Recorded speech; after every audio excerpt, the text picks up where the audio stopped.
Today's broadcast was brought to you by Vistaprint.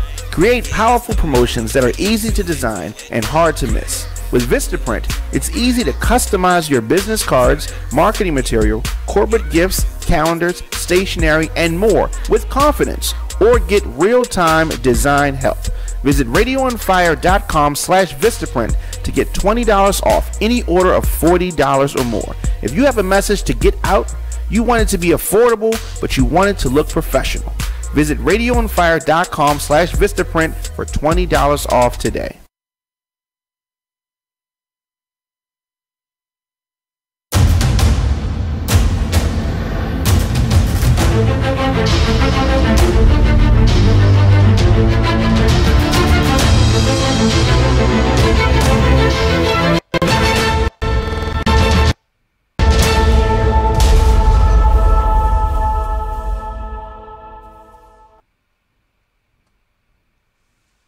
Welcome everybody to RadioOnFire.com.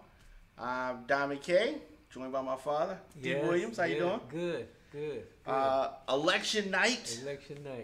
And there are a lot of important. This is a very important night. Yeah, very important night. It is.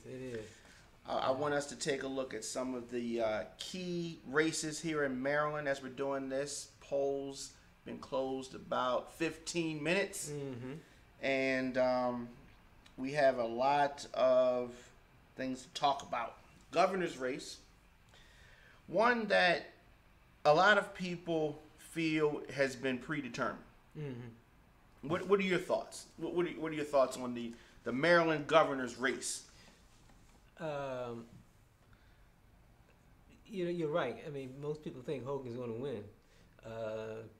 Point is, if they get a good turnout of Democrats, because Democrats almost have 2-to-1 ratio in the state. So I mean, if Democrats come out and vote, Jealous would win.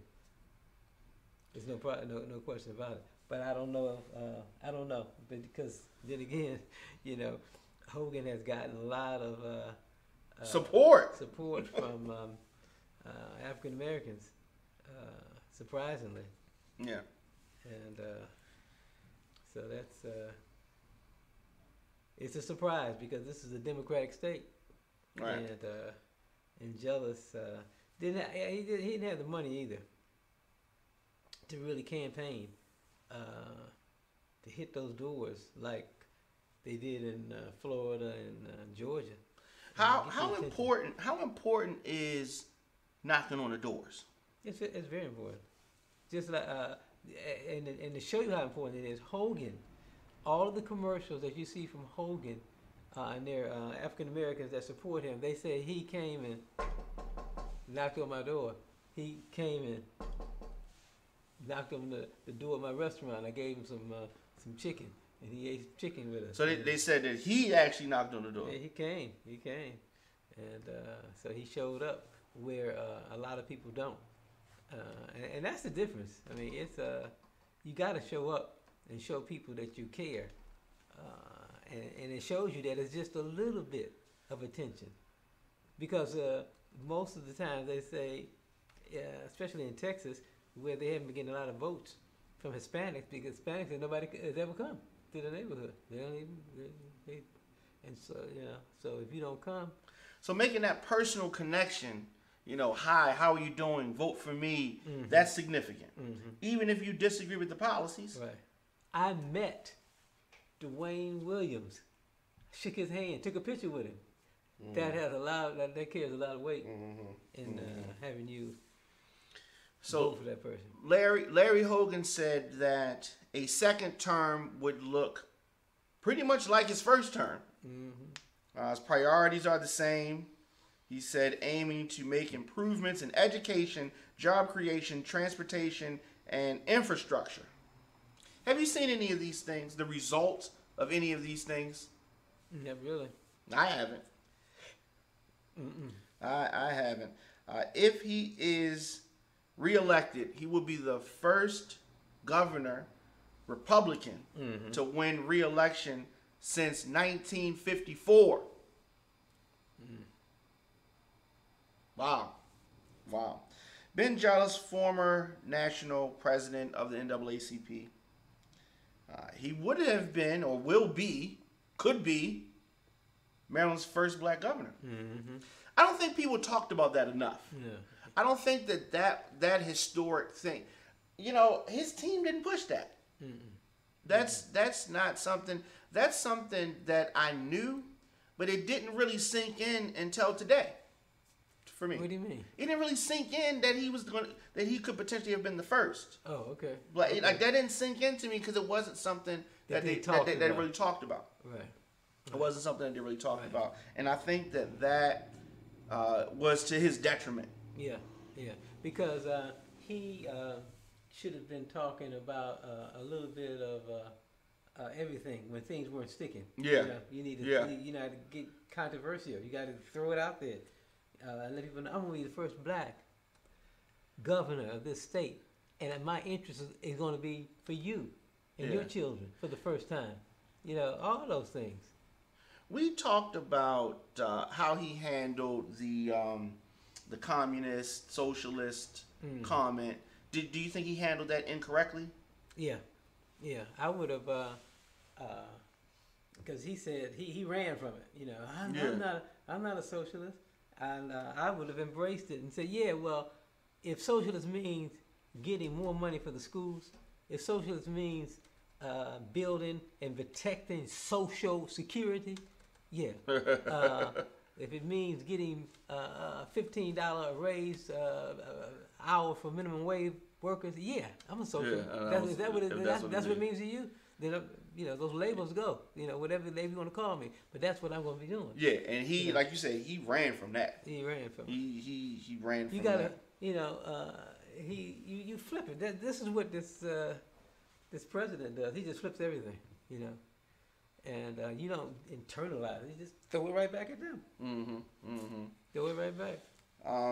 So Ben Cardin, it looks like he's been projected to have won Democrat. And are you surprised with that? No. Projected Senator Ben Cardin. I don't even know who he was running against until I see Tony Cameron. Yeah, so you have that.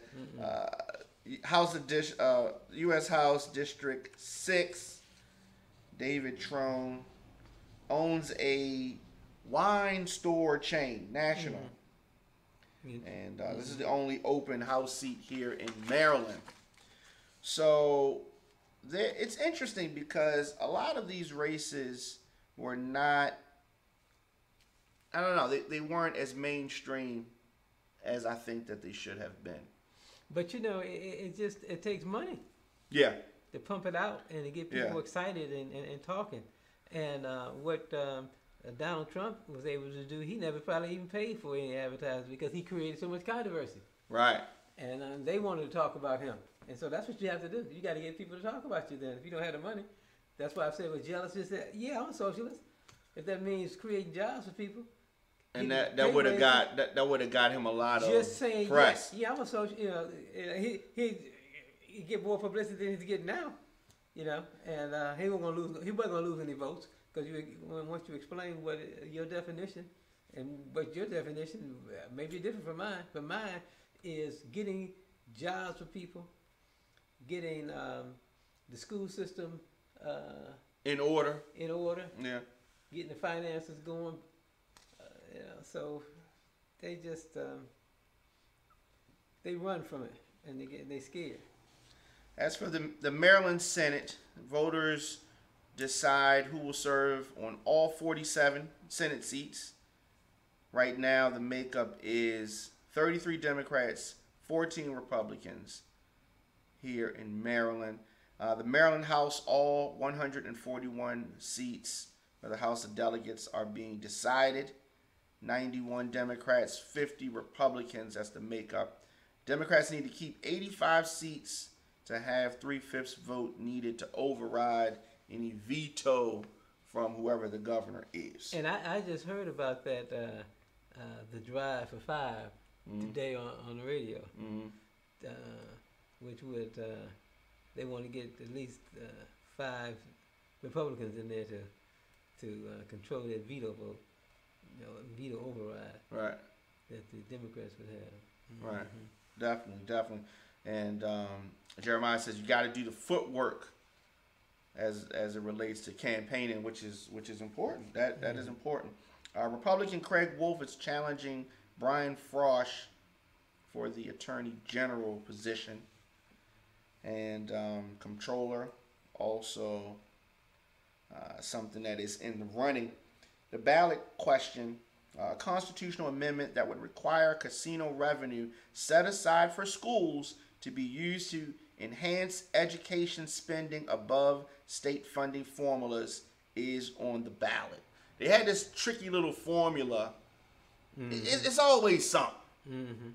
You can't just say the money comes from the casino, goes to the school. It's got to be some weird formula where they're just matching the money that was already put out by the state, and so you don't even feel the difference in the schools. And this is on the ballot. Voters will also be deciding a constitutional amendment to allow residents to register and vote at their polling places on election day. So, and then there's a bunch of county positions as well. So, as we go on, control of Congress hangs in the balance as these voters are going to the polls. Yeah. To me, this is what it's all about. Yeah. This is what it's all about. Yeah. How important is that? Yeah. Listen, if the Democrats don't take control of Congress. So what with both houses? Well, I don't think they're going to get the Senate. But if they don't get the House, and the Republicans maintain control of the House and the Senate and the presidency, this guy that's in office now will think that he is King Trump. Yeah.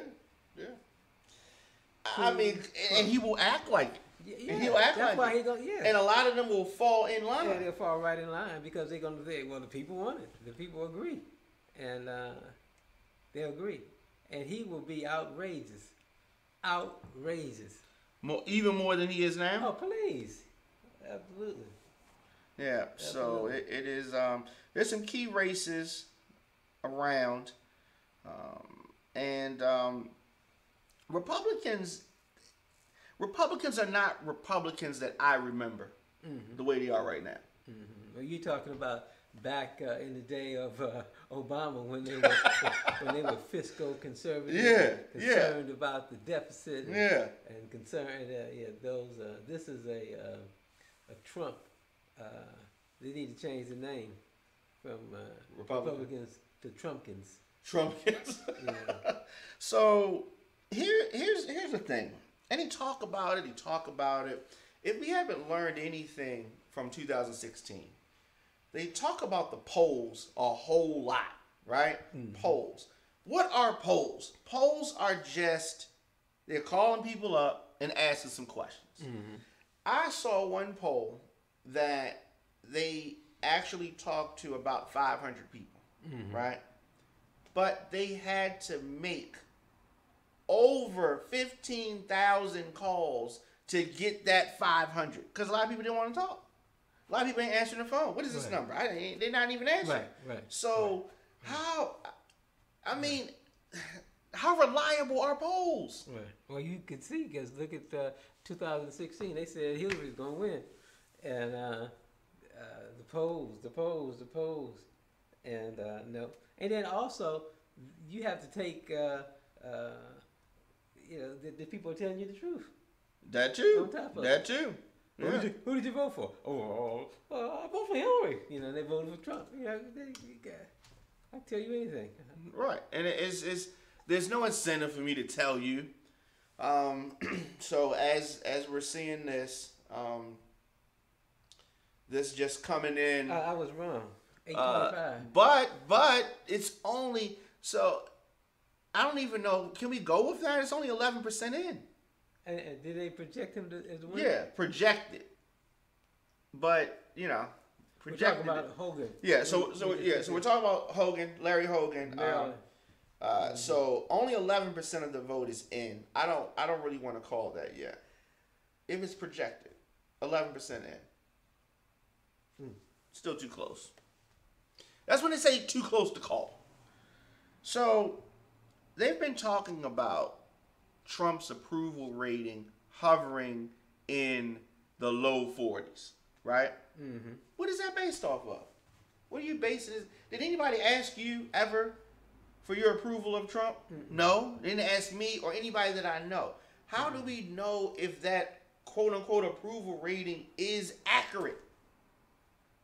You know what I'm saying? Mm-hmm. And they said that Obama's approval rating was, higher. How do we know? No one asked me my approval or anybody that I know. Mm-hmm.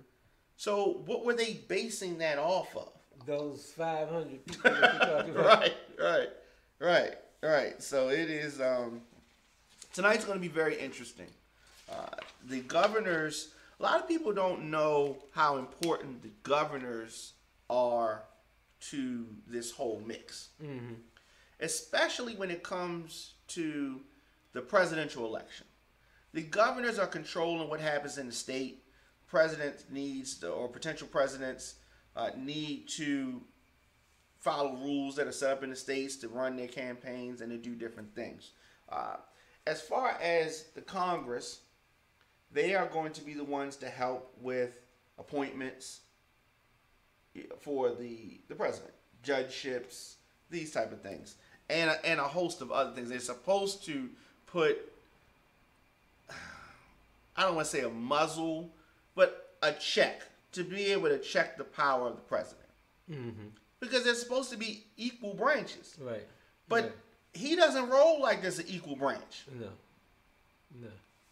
And also most of the presidents have come out of governorship versus senatorial. Right. Because they are directly dealing with the people, making laws, and versus the Senate. It's a collective body who has to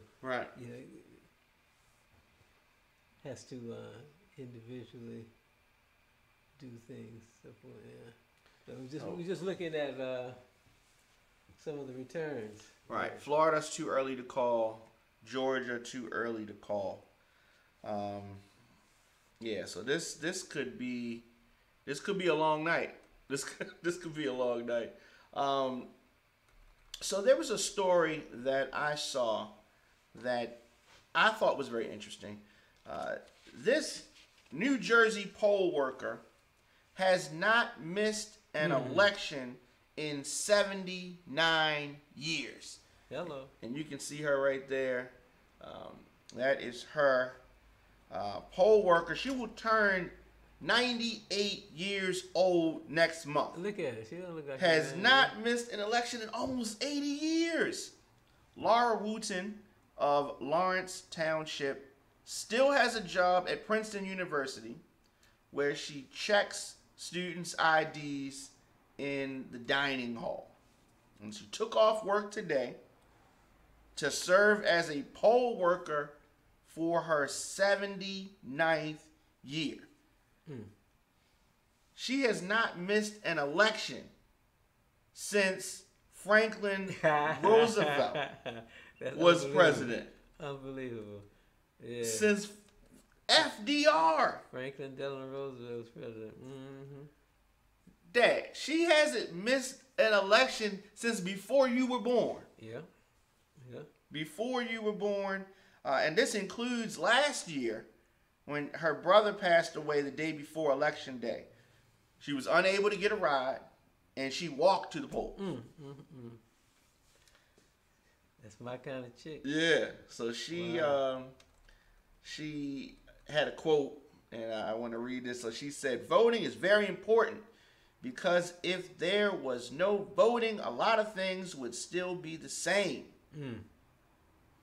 Good point. Yeah, a lot of things would still be the same. And she grew up in Princeton when it was what she called a southern northern town.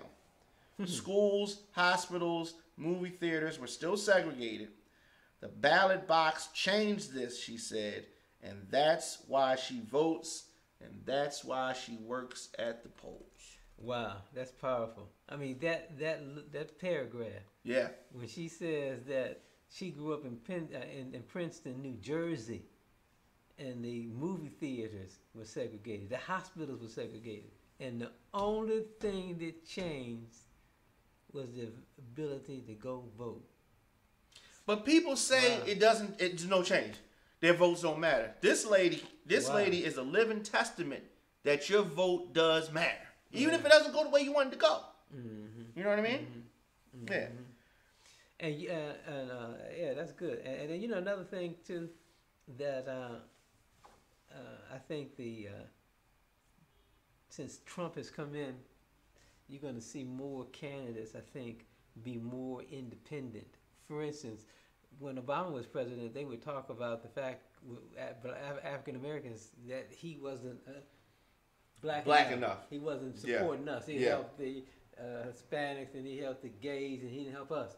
But I think now you're going to see that more candidates are going to cater. The minority candidates will start to cater and do for their prospective groups more than before, when they would say, "Well, I can't really do that because you get more tribal." Yeah, right. Yeah. Put in a nutshell. Yeah. Right. Is that good or bad?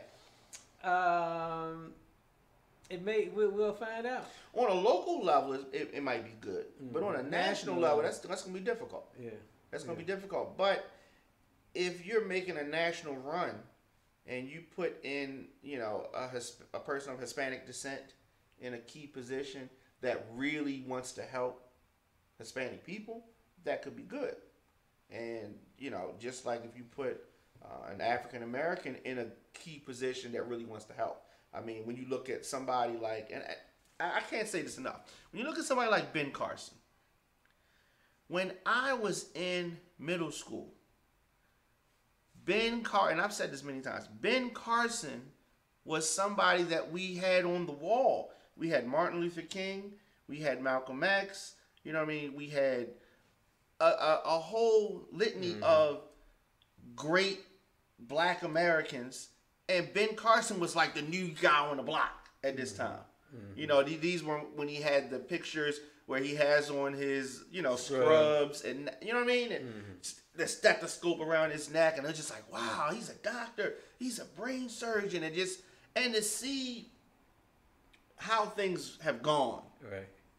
I wouldn't have believed it. Right. Even as a 7th grader, I wouldn't have believed it. Right. So you feel that he has lost his clout? Yes. He was up here when he was growing up, and now he's descended. Yes. Yes. It just I don't understand. I don't understand how Arthur Ashe was another person that was celebrated at that time. I don't know. It doesn't take away the things that he did, because there was a story about him separating some twins, and I don't take away from that. He's still smart as that goes in his field. But he sold his soul. He sold his soul. Do you look at it differently? I mean, I'm not saying that he has to be, he doesn't have to be pro-black. He doesn't have to be, resurrecting the Panthers. But I'm just saying there's a... Yeah, I know. I agree. I think that he ascended to a certain position in life, and then he, sometimes... African American are put in the street vernacular in a trick bag. Right. White people. A lot of his clients, of course, patients, I guess you would call them, were white, and they would say, "How brilliant you are! Oh wow, you should be president. We just love. I mean, you gotta love a guy who saved your child or separated your child. A brain surgeon. You gotta think this guy's got to be he's a brain. He's brilliant. Literally. And then so you start believing the hype. You're not like the others. You're not like the rest. And it easily happens. Yeah. And you start another how they talk about sports. You start believing the hype. Right. You feed. You absorb it, and you start believing it, and that you're different. And that happened to Ronda Rousey. she believed the hype. She right. They said you could beat Mayweather. And she was seriously saying, well, yeah, I'm bad. But you got to keep things in perspective, and then that's what happened to him. And then he saw the power, power. Yeah. White people bowing down to me, and I emphasize that, and I said that before, that I was put in that kind of position, and I know what it feels like. And you start to think that you are special, and you are an exception. Right. And I mentioned it before because when I worked at when I was you about 3 years old, and I was working at the store, and I was the manager of the store, and they just thought that I was just the greatest thing to slice bread, and you start believing it, and then the owner treated me that way, but then when I said I left the country and started traveling overseas, I saw everybody treat me that way, and I realized they were just giving me respect, and we revert back here. We don't get respect, so you don't know what it is as an African American. Right. You think there's something special. They're just giving you respect as a man, profession in your craft. That's what they were doing. Is just, what you're really good at your craft. Oh yeah, yeah. And your head gets big, and that's what happens. And you think that's what you know? It is. It is. So he's still the same guy. It's just that he was believing the hype. Yes, he thought he should be president. And he wasn't qualified to be president, and he's still there. And brain surgeon. Speaking of not qualified, Donald Trump had the audacity to say that Stacey Abrams was not qualified to be governor, which is so crazy, considering the fact that he's not qualified to be president. Mm-hmm. But she defended herself well, and a day like today, you get a lot of potential firsts. Now, of course, we talked about Ben Jealous, but if she wins, Stacey Abrams would be Georgia's first African American governor and first female. Wow. Now she's already, she's already done a lot. She's more than qualified. Oh, more than. Please. I mean, that's just a. She's more qualified than the guy that she's running against, without question. Absolutely. And what happens too is that a lot of people. I remember when this might be 25 years ago, when we were getting a black quarterback. I think in Washington, Doug Williams, and they talk a black quarterback. Is he qualified to be the quarterback?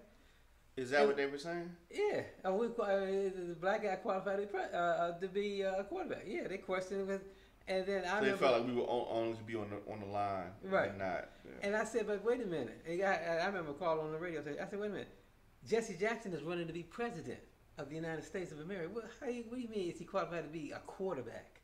How you gonna compare being a quarterback with a president of the United States? And they kept talking about the signals, and you got to know all the plays. Like this is something real complicated. So they'll do anything to try to throw you off, to make you think that you're not qualified. Yeah. So some of these projected calls are really weird. Now 1% in, too close to call. I get that. Ben Cardin, they called it 74%, but it's only 11% of the vote in. So it's kind of weird. Andrew Gillum, mayor of Tallahassee. Have you been to Tallahassee before? I don't think so. Yeah, me either. Me either. But he potentially could be the state's first black governor. Mm-hmm. I like him. Yeah. Yeah. I like him a lot. I think that he's on the money. Mm-hmm. Even with all of the stuff that they sprinkled in, even with all the things that he's had to deal with, he's different than President Obama. Mm-hmm. Whereas though, if you attack him, he's coming back at you directly, which I respect. Mm-hmm. But I understand that President Obama was a first, so he had to dance a little bit more, and I think that turned off some black people because that's not our style, really. Mm-hmm. You know what I mean? He was ducking too much. Yeah. Swing back. You can't win the fight, man. Right. You gotta swing. We talking about Mayweather fight, a defensive fight. He was just avoiding punches, but not really throwing any counter punches. Mm-hmm. Mm-hmm. But you know what happens too with a lot of those situations? They are so frightened of you, thinking that you are going to do, if you get the power, you're going to do to them what they've been doing to you. We ain't like that though. No.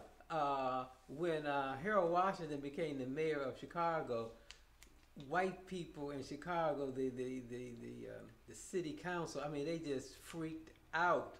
They just went absolutely ballistic, and it was that they thought that you're gonna do the dirty stuff to us that we've done. And he said, "Well, I'm going to show you how America should work."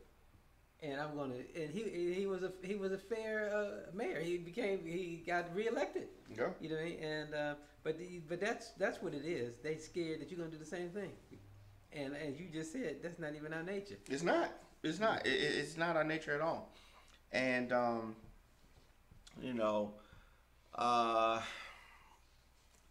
some people are calling the governor's race here already for Larry Hogan. Mm-hmm. Mm-hmm. Some interesting other firsts, potential firsts. There is a Democratic rep, Jared Polis, could potentially be the nation's first openly gay man to be elected governor if he wins in Colorado. Wow. Yeah, that's something. Yeah, that is something. That is something. In Vermont, Christine Hallquist has already made history. She is the first major party transgender nominee for governor. Mm. And of course, if she wins, she'd be the nation's first transgender governor. I don't know what to say on that one. That's something, because this country is really changing. And this is just like I just did turn the page. This country's turned the page. Yes. This country has turned the page. Yeah. Yeah. Come a long way since Liberace. That was some Senate first. Rep Kristen Sinema facing off against Martha McSally in Arizona guarantees to elect its first female senator. And they're taking John McCain. That's John McCain's seat. Right. Uh-huh. Any one of these ladies, are they mavericks? I don't know. Well, hopefully the Democrat. Yeah, Kristen Sinema. Uh-huh. Yeah, so polls are still open there. Yeah. Yeah. Tennessee, meanwhile, could name its first female senator if Marsha Blackburn defeats Phil Bredesen.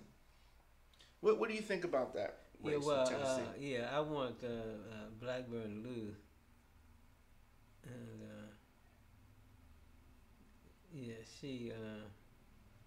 she's embracing Trump. Yeah, she's all in on Trump. But she may win. Yeah. She may win. She may. In the House, Kansas Democrat Sharice Davids and New Mexico's Deb Haaland would be the first Native American woman if elected to Congress. Wow. I mean, I love hearing this. That's big. I love hearing this. Yeah, that's because big. this is America. Right. You know, this is America. It's inclusive. And so you can't be, it forces you to be and do your best.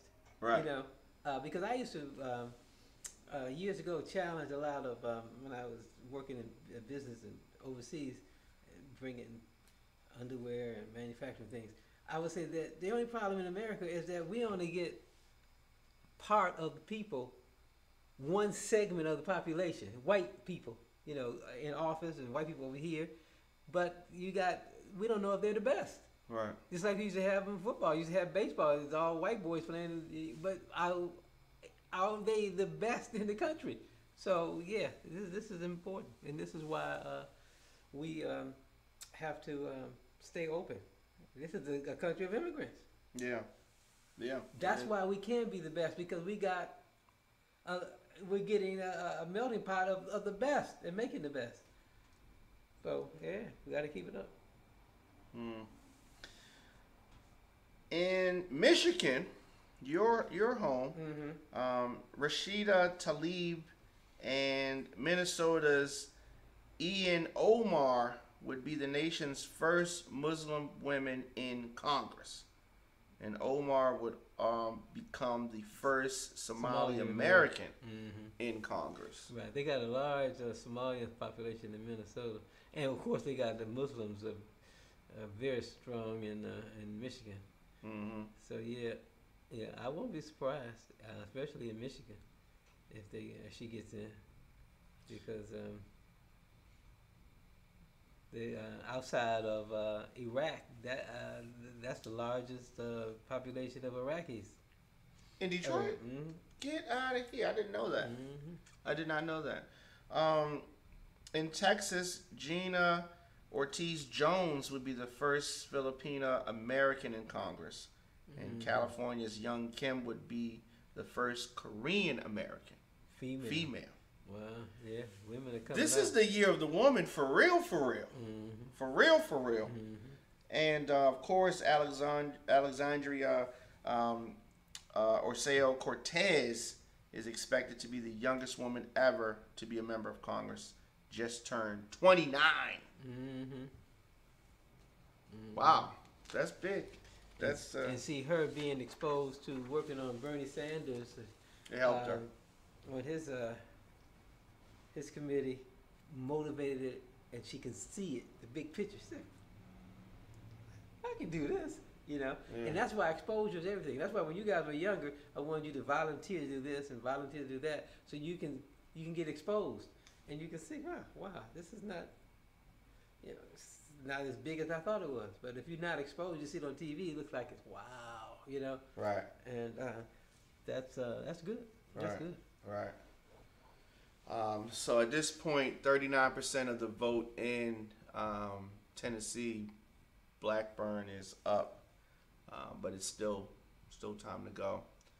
Very close in Texas, Cruz and Beto O'Rourke.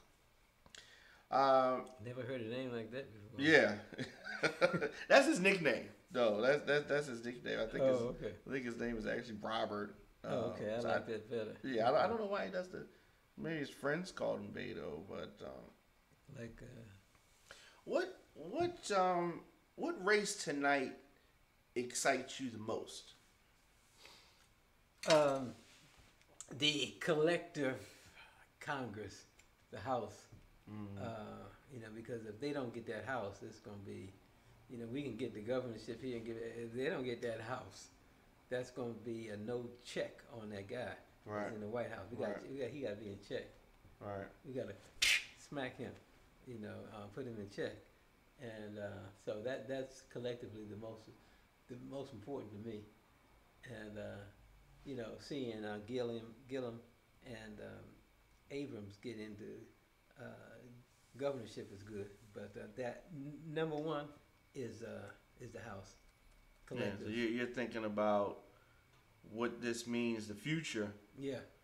because there's no telling where things would go, where he's gonna take it. Yeah, because he'll have carte blanche. Yeah, yeah. This is not even on our run sheet, but what is it that Republicans are so scared of, and why is fear such a big motivator? Well, they're scared of the competition. They don't want. I mean, it's just like if you let these blacks play basketball, they're better than us. You don't hardly even know top white basketball players, so they're scared of their domination. If you let them in, they just take over. And like the car industry, if we go back 30, 40 years ago, 45 years ago, the United States made cars with planned obsolescence. They were designed to break down in 3 years. Right. And Japan said, we can make a car that can last longer than that. You know what I mean? And so they said, well, they put it in here and get that little niche. And then they forced Americans to make better cars. I mean, so the competition is what they're scared of. And, they don't want you to be with their, white women. That's why they made laws. I don't want you to be with this woman. I want you to. It's the competition. They don't want to be being competed with, so that's the fear. That's their fear, and also with them also is that annihilation. They think that their population is diminishing. They're not having babies enough, and so the country is going to become darker and darker and darker, and they will, on the same token, lose control. They don't know how. They don't do good being a minority. They don't think. Polls closed in 16 states this hour. As we said, all 435 House races are on the ballots. Democrats seemingly feel optimistic about winning control of the chamber. In the Senate, 35 seats are up at stake, with Republicans positioned to possibly hold on, maybe even expand a little bit the slim majority that they have. 36 gubernatorial contests decided today, and that doesn't even count the 6,066 state legislative races across 46 states, 158 ballot measures in 37 states. So we talked about Stacey Abrams and Kemp. The latest stunt that he pulled, which was they reported some type of vulnerability in the system, and he's trying to say that they were tampering with the system and is trying to bring up some type of lawsuit. Typical Republican. Because there are less Republicans in the country, their whole thing is always suppressing the vote and trying to get, Democrat stuff not counted. Right. And then he also didn't indicate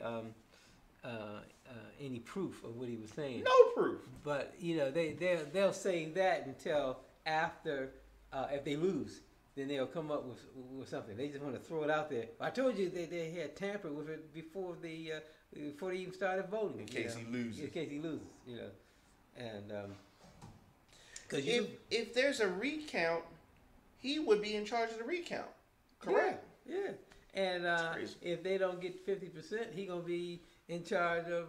So he's definitely in the catbird seat. Okay. Yeah. So she's under the gun. So here's the point. If she pulls this off, this is unbelievable. This is truly against all odds. Yes. If she's able to pull this off and win, even in the face of all this adversity that she's having to deal with from this piece of crap. God, as you said, provided no evidence. But Georgia has had a Republican governor since '03. I remember the election of '03 in Georgia. Okay, you were there. Were you there? Mm-hmm. Mm-hmm. Well, Donnelly lost the Senate. Well, only 62% in, but well, they giving it to him. Yeah.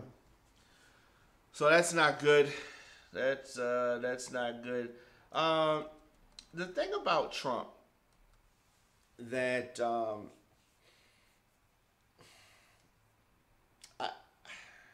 can you say that you respect it? He's gone out to bat for a lot of these people. He's been like right on the front line, dominating the headlines in a different way than Bush or either Bush would have done.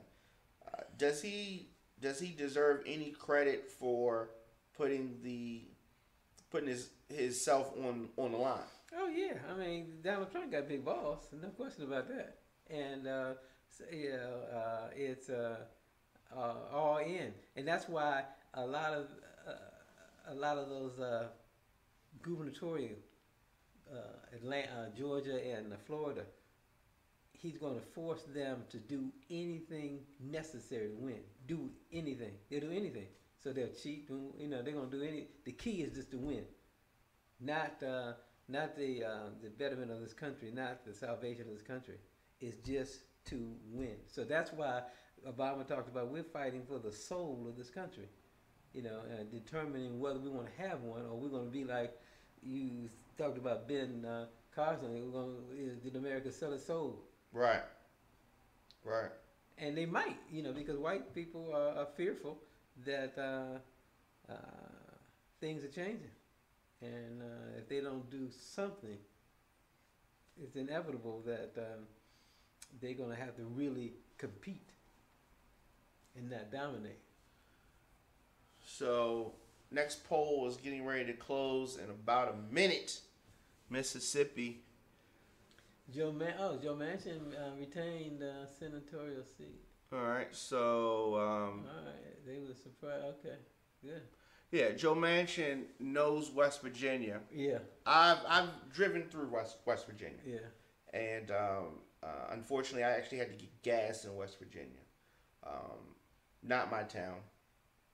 It looked pretty peaceful, but it wasn't my town. I didn't like it. Yeah, your mother and I were in West Virginia, in Martinsburg, West Virginia, when she was pregnant with your with Boobie, and I was in the underwear business, and a football player by the name of he was my partner. Oh my goodness, Fulton Walker. Okay. Fulton Walker. And his father wanted to be a part of the company, and we went to meet with them in West Virginia. He had a little farm, and we spent. Your mother and I spent the day up there, and it was good. I took her because it was. She liked it. They liked her. And okay. She was pregnant, and it was. Won everybody over. Yes, exactly.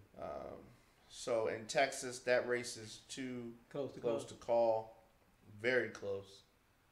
This is Texas governor. Yeah. Okay, so the governor got back in. Yeah. Yeah. So the Republican won in Texas, Wisconsin. Early, yeah. Yeah.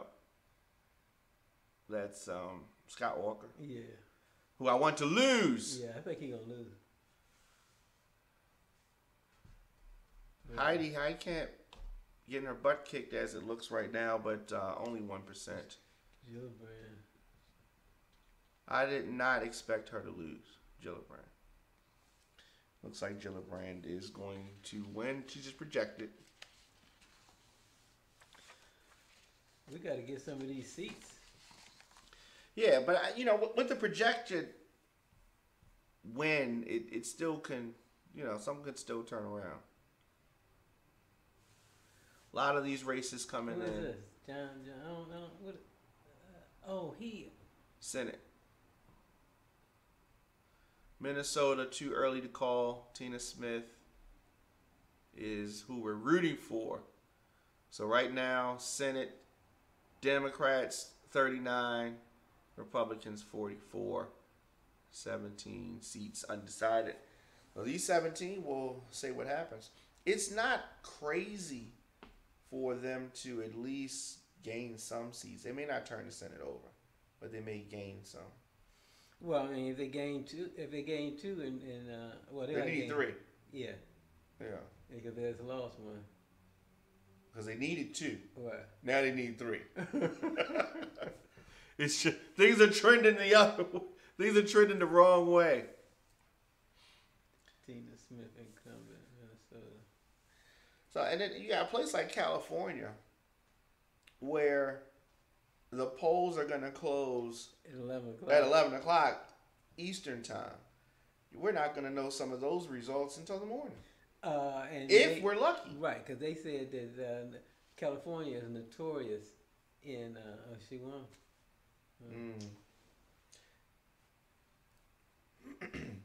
Only 47% in, but her lead is significant. So Marsha Blackburn, potentially the winner over Phil Bredesen. It's probably the shirt that he's wearing. It wasn't a good shirt. Yeah.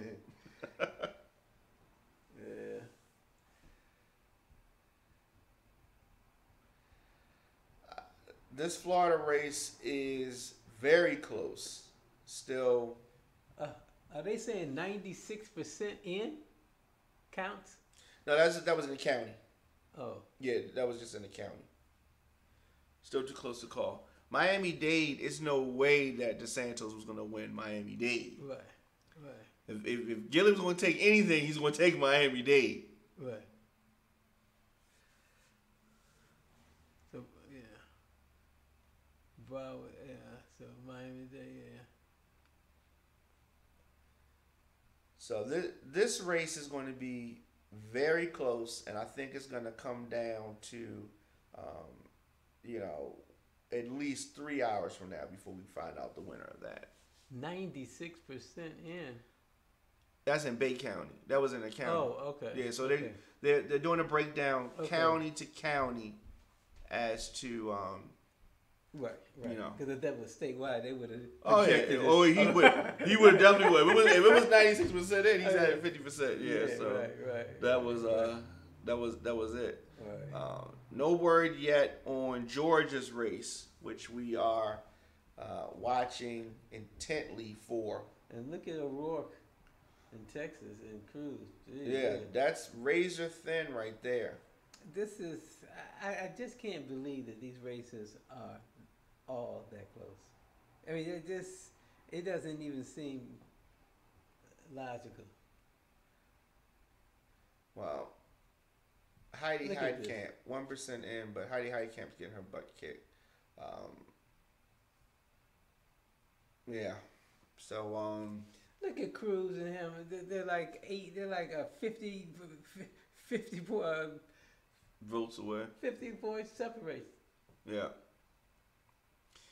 So, a big thing is the Amendment 4, the felons getting the right to vote restored in Florida. What do you think about that? Yeah. They may lose because the Republicans are not don't want them to be able to vote. Yeah. I think they should be able to vote. Yeah. Definitely should be able to vote. And it looks like that's going to go through. Looks like that's going to go through. I definitely thank you for coming through.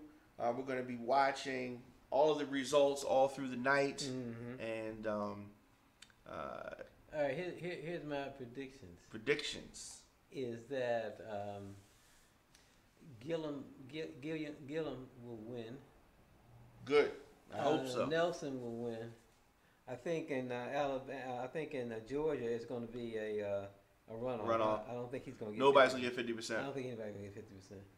And in Maryland, I think. Yeah.